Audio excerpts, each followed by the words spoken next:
Often, development teams are totally focused on delivering software. An important element is often overlooked.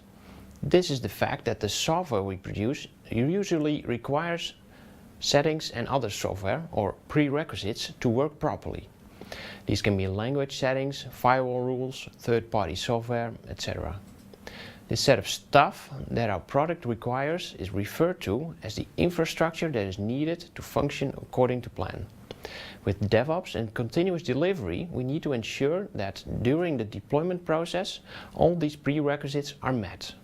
Otherwise, our process is not repeatable nor stable.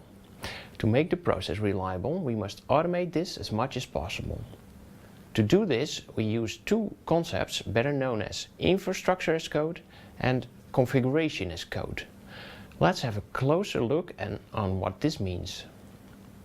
The infrastructure we run our applications on was traditionally managed by an IT operations organization.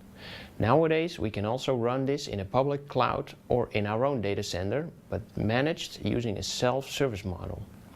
The setup and configuration of our infrastructure components, like networks, virtual machines, security policies, are now deployed using various scripting technologies and APIs provided by the various cloud vendors.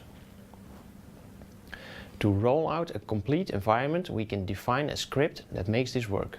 By then checking this script into a source control system, we are treating the infrastructure as code.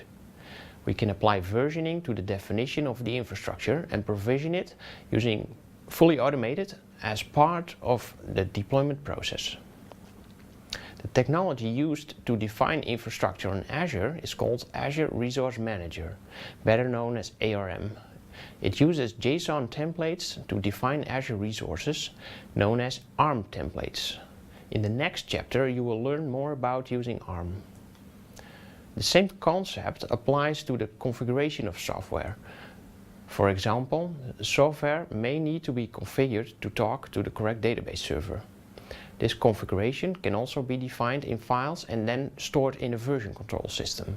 The process of making configuration part of the software repository is called configuration as code. The configuration of infrastructure and applications is often done by scripting technologies. On Linux, you can use Ansible to do this, and on Windows, PowerShell or PowerShell DSC are popular tools. Azure Resource Manager templates are used to provision resources on Azure. ARM templates are used to define the desired state of infrastructure. ARM provides us with a templating language in which we can express resources we need, like IP addresses, network cards, security groups, virtual machines, etc. The template expresses the end state of what we need in terms of compute resources, and then we feed it into the Azure Provisioning API called the Resource Manager. This will take care of analyzing the template, understanding the sequence of creating the right resources, and tying them together. This is done using resource providers that exist for almost every Azure resource.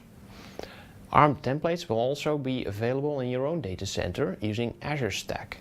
Azure Stack is software combined with specific hardware that enables you to create your own Azure data center on your own server racks.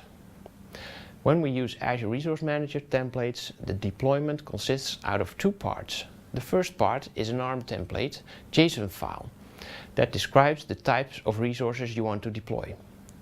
The second part has the template parameters, which assign arguments you want to pass to your ARM template. It can be used, for instance, to dynamically provide the name or size of the virtual machine you want to provision. Once you have created the infrastructure using ARM, you can also run post-deployment scripts using PowerShell and PowerShell DSC. You can do this to further configure resources after deployment. When using imperative scripts, it requires you to cater for all possible paths to get the machine in the desired state. Instead, PowerShell DSC takes care of this for you. It only requires a definition of the end state you need, the desired state. Let me show you in a demo how you can deploy a resource in Azure.